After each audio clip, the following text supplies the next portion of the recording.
if at the same rate of interest, in 2 years, the simple interest is 42 rupees and compound interest is 51 rupees, then what is the principal in rupees అన్నాడు. ఇక్కడ బాగా observe చేస్తే మనకు ఏమి ఇచ్చాడంటే time వచ్చేసి 2 years అని చెప్పని ఇచ్చాడు. టైం వచ్చేసి ఎంత 2 years అన్నాడు. తర్వాత ఆర్ వచ్చేసి ఏదైనా ఉందంటే కాన్స్టాంట్గా ఉందన్నమాట.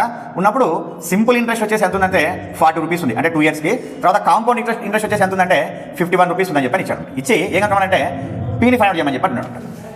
ఇది పీని ఫైండ్ అంటే అది ప్రిన్సిపాల్ని ఫైండ్ అవుట్ చేయమని చెప్పి అంటున్నాడు. ఇక్కడ జస్ట్ మనకి అర్థం చేసుకోవాల్సింది ఏమంటే what is the difference between simple interest and compound interest. అంటే సింపుల్ ఇంట్రెస్ట్కి కాంపౌండ్ ఇంట్రెస్ట్ గల డిఫరెన్స్ మనం బాగా అబ్జర్వ్ చేయాలి. ఇక్కడ యాక్చువల్గా సింపుల్ ఇంట్రెస్ట్ ఎలా ఉంటుంది మనకంటే ఏదైతే కాన్స్టెంట్గా ఉంటుంది.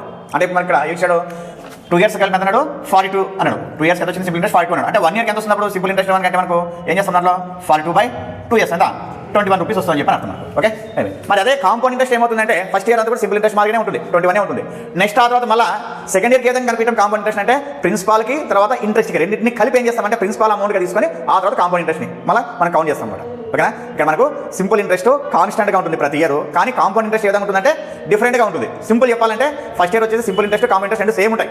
అదే సెకండ్ ఇయర్కి ఏమవుతుందంటే ఈ సింపుల్ ఇంట్రెస్ట్ పైన ఇంట్రెస్ట్ వేస్తే మనకి ఏమొస్తుందంటే కాంపౌండ్ ఇంట్రెస్ట్ వస్తుంది విత్ ఇంక్లూడింగ్ ప్రిన్సిపాల్ అనమాట. అది బాగా డిఫరెన్స్ అర్థం చేస్తాను. ఈ ప్రాబ్లం చాలా ఈజీగా అర్థమవుతుంది అనమాట. ఇప్పుడు ఏం చేస్తానంటే ఇక్కడ 1 year కింద 21 రూపీస్, కానీ 2 yearsకి ఈ రెండింటి డిఫరెన్స్ ఎంత ఉంది మనకంటే కాంపౌండ్ ఇంట్రెస్ట్ సింపుల్ ఇంట్రెస్ట్ ఎంత అంటే 51 - 42 years ఎంత వస్తుంది 9 రూపీస్ ఉంది అనమాట. ఎంత 9 రూపీస్ ఉంది 2 yearsకి. అంటే ఇది సార్ ఫస్ట్ ఇయర్ ఇంట్రెస్ట్ ఎంత వచ్చింది 21 వచ్చింది. అంటే ఈ 21 పైన సెకండ్ ఇయర్ ఇంట్రెస్ట్ ఎంత పడిందంటే 9 రూపీస్ పడింది అని చెప్పి దాని మీనింగ్ అర్థం. అంటే ఎలా తీసుకోవాలి మనకి అంటే మనకు ఏమి ఎస్ఐ వచ్చేసి ఏమని తీసుకోవాలి సెకండ్ ఇయర్లో 9 రూపీస్ అని చెప్పి తీసుకోవాలి. పీని ఏమని తీసుకోవాలి మనం అంటే 21 అని చెప్పి తీసుకోవాలి. ఫార్ములా వేస్తాను P × D × R, ఏది SI/100 ఈజ్ ఈక్వల్ టు ఏం చేస్తా 9కి ఈక్వల్ చేస్తా. Here P means how much 21 ఇంటి ఇక్కడ సెకండ్ ఇయర్ కాబట్టి ఇయర్ ఏమవుతుంది మనకి అంటే టైం వచ్చేసి 1 అవుతుంది అనమాట. R/100 ఈజ్ ఈక్వల్ ఎంత 9 అనమాట. Okay, next R is equal ఏం రాయొచ్చు 9 × 100/21 రాయొచ్చు. ఎంత వస్తుంది 3 3 జా 3 7 జా. సో R ఈజ్ ఈక్వల్ ఎంత 100/7, సారీ 300 కదా 300/7 పర్సెంటేజ్ మనకు R వచ్చింది. ఇప్పుడు మనకి ఏం కావాలి పీ కావాలి. మరి పీ కావాలన్నప్పుడు నేను ఏం చేస్తానంటే ఇక్కడ ఫస్ట్ ఇయర్కి మనకి సింపుల్ ఇంట్రెస్ట్ ఎంత వచ్చింది